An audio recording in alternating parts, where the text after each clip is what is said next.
Hello everyone, this is doctor Jeevesh Yadav. तो कुमार वृत्त के लिए हम लोग most important 27 topic for university exam देख रहे थे according to NCISM syllabus. Series को कंटिन्यू करते हुए आज की क्लास में हम लोग टॉपिक नंबर 11 के विषय में बात करेंगे। स्टार्ट करते हैं। तो आज का टॉपिक तो ये है आपका औषधि मात्रा निर्धारण।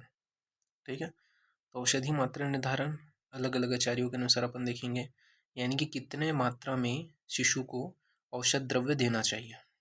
ठीक है, तो चरक ने क्या बोला है इसके विषय में, भेषजम स्वल्प मात्रम तु यथा व्याधि प्रयोजयेत मधुरणी कषायणी चिरन्वंती मृदूनी च, यानी कि रोग अनुसार अल्प मात्रा में औषधि का प्रयोग करें। तो रोग अनुसार क्या है, अल्प मात्रा में औषधि का प्रयोग करें।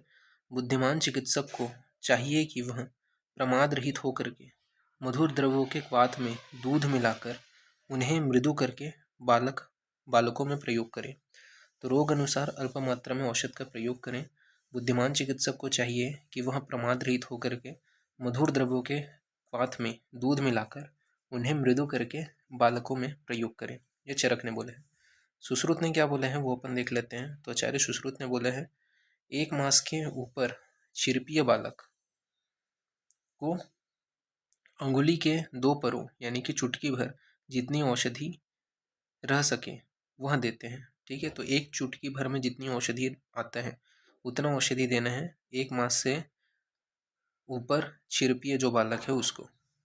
फिर यहाँ पे सुश्रुत ने बोले हैं, कोल अस्थि सम्मितम कल का मात्रम क्षीरन्नाद, यानी कि जो क्षीरन्नाद है, क्षीरन्नाद मतलब जो क्षीर का सेवन कर रहा है और अन्न का भी सेवन कर रहा है, ऐसे बालक को कोल अस्थि मतलब कोल मतलब बेर की, अस्थि मतलब गुठली के समान कल्क का प्रयोग करना है। ठीक है, तो क्षीरन्नाद बालक में बेर की गुठली के समान कल्क का प्रयोग करना है।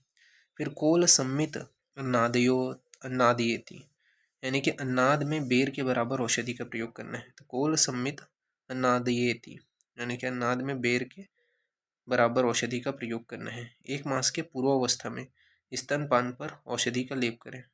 स्तन पर औषधि का लेप करें। तो 1 मास के पूर्वावस्था में स्तन पर क्या है, औषधि का लेप करना है। ये यहाँ पे सुश्रुत ने बताया है। कश्यप ने बोला है कि नवजात शिशु में एक विडंग फल के बराबर मधु व घृत के साथ तथा शिशु की वृद्धि के साथ औषधि की मात्रा बढ़ती है, किंतु आम्लकी के प्रमाण से अधिक नहीं होती। तो कश्यप ने बोला है, नवजात शिशु में एक विडंग फल के बराबर मधु व घृत के साथ तथा शिशु की वृद्धि के साथ में औषधि की मात्रा बढ़ती है, किंतु आम्लकी के प्रमाण से अधिक नहीं होती।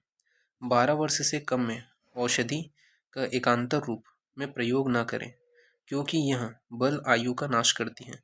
तो 12 वर्ष से कम में औषधि का एकांतर रूप में प्रयोग नहीं करना है, क्योंकि यह बल तथा आयु का नाश करती है। फिर स्नेह घृत मात्रा, तो स्नेह घृत की मात्रा 8 मास तक बताया गया है। कि जात मात्रा किसको बोलते हैं, तो 1 से 5 दिन तक स्नेह की जो मात्रा है वो छोटी बेर की गुठली के बराबर होती है। तो जात मात्रा शिशु में छोटी बेर के बराबर, छोटी बेर की गुठली के बराबर मात्रा बताई गई है। 5 से 10 दिन तक जो शिशु है उसमें कुछ दिन तक ये देना है ये मात्रा। फिर 11 से 20 वर्ष तक का जो शिशु है उसमें आधा बेर के बराबर अपने को घृत का यानी कि स्नेह का प्रयोग करना है। 1 माह तक में 1 बेर के बराबर अपने को स्नेह का प्रयोग करना है। 2 माह तक में कुछ अधिक, ठीक है, 1 बेर के बराबर मतलब इससे थोड़ा सा अधिक अपन प्रयोग करेंगे। 3 माह तक में 2 बेर के बराबर प्रयोग करेंगे। 4 माह तक में शुष्क आम्लक, सूखा हुआ जो आम्लक है उसके प्रमाण के बराबर अपन औषध का प्रयोग करेंगे।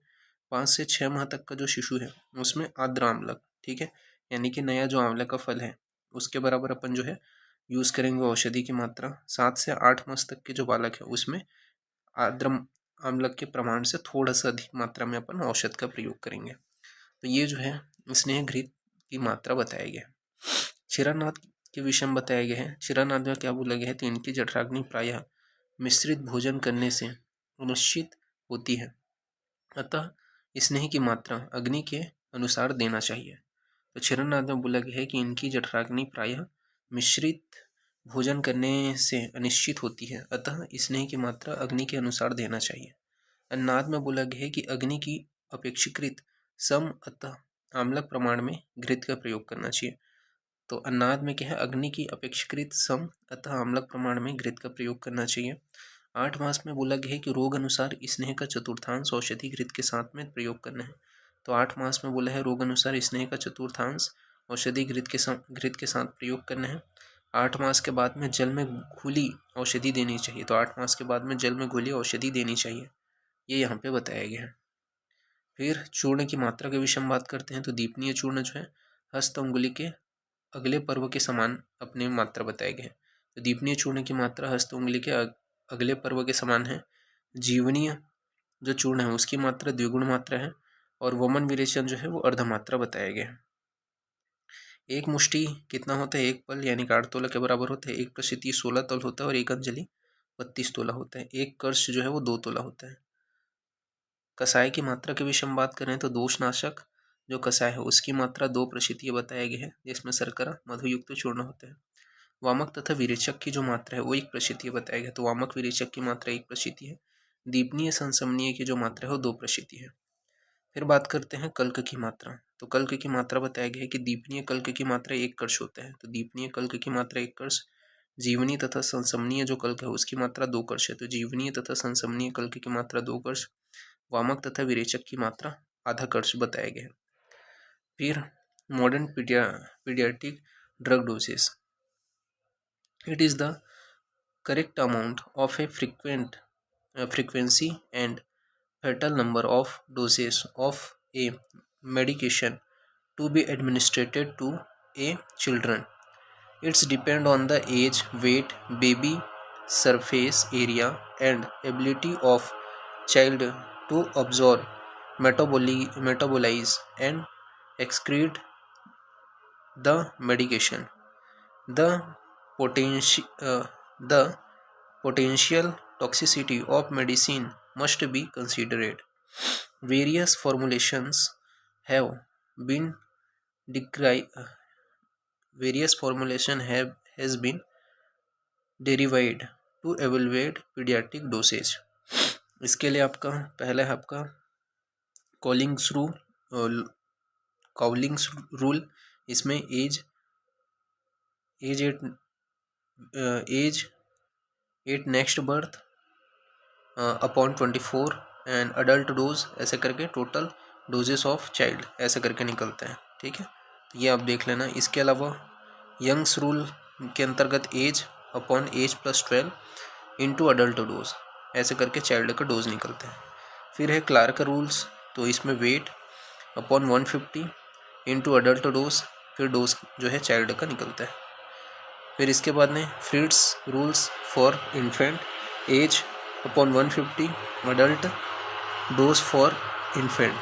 ठीक है, तो ये अलग अलग का डोज बताए गए हैं, तो इसको आपको ध्यान में रखना है। इस प्रकार से ये फिनिश होते हैं। तो अभी के लिए इतना ही, नेक्स्ट क्लास में अपन आगे कंटिन्यू करेंगे। ठीक है, थैंक यू क्लास।